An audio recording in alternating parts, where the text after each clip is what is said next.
Handa raw si Vice President Sara Duterte na sumailalim sa psychological at neuropsychiatric test, pati drug test. Inamon niya na rin na magpa-drug test ang lahat ng nasa matataas na opisina ng gobyerno. Ayon sa bise, ginagamit siya ng pamahalaan para pagtakpan ang mga kakulangan nito. Kinukuha pa ng GMA Integrated News ang bahayag ng Malacanang tungkol dito. May unang balita, si James Agustin. May pineapple yan. May pineapple? Nagsagawa ng programa kagabi ang mga taga-suporta ni Vice President Sara Duterte sa gate ng Veterans Memorial Medical Center sa Quezon City, kung saan naka-confine ng kanyang Chief of Staff na si Atty. Zuleika Lopez. Ang iba nagpalipas pa raw na magdamag. Sa kanyang Facebook Live kagabi, pinasalamatan ng Vice Presidente ang kanyang mga taga-suporta. Gusto ko lang ipaalala sa ating mga kababayan na ayaw natin ng kaguluhan. Na tayo ay may karapatan sa peaceful assembly at tayo ay may karapatan na magsalita kung ano yung nararamdaman natin at gusto nating makita mula sa ating gobyerno. Sabi ng bise, handa siya magpa-psychological at neuropsychiatric test, maging drug test.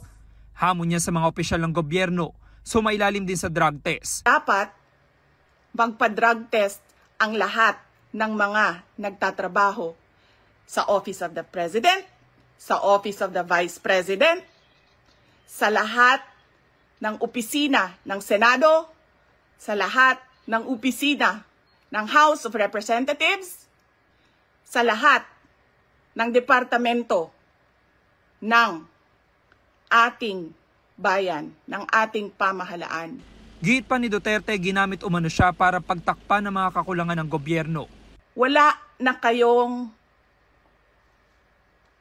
mapuna sa akin. Pinagtatakpan ninyo ang mga kakulangan ng pamahalaan.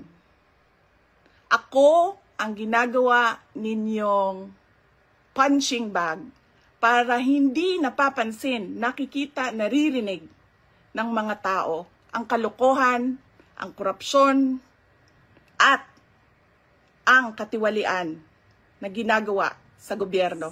Sinisikap namin kunan ng pahayag ang Malacanang kaugnay niyan. Nitong weekend, kabilang sa mga dumalaw kay Lopez sa VMMC, sina Senator Bongo at Congressman Rodante Marcoleta.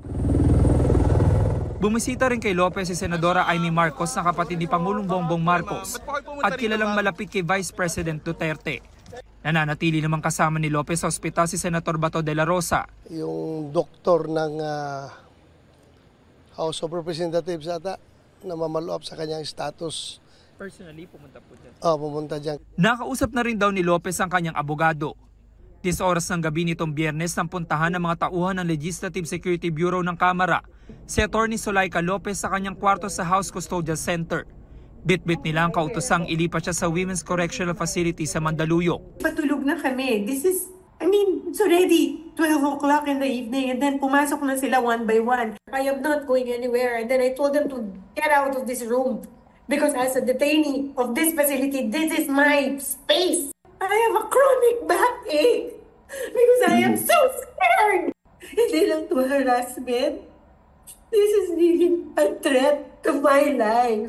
Dinala sa Veterans Memorial Medical Center at sa St. Luke's Medical Center si Lopez matapos sumama ang kanyang pakiramdam sa gitna ng sanay paglipat sa kanya sa correctional. Sa tanong kung makakadalo si Lopez sa pagdinig ng Kamara ngayong araw. Time on target with the advice of her lawyer kung pupunta sila or hindi. Depende sa advice naman ng doktor. She's not going to go against the doctor's advice. Ito ang unang balita.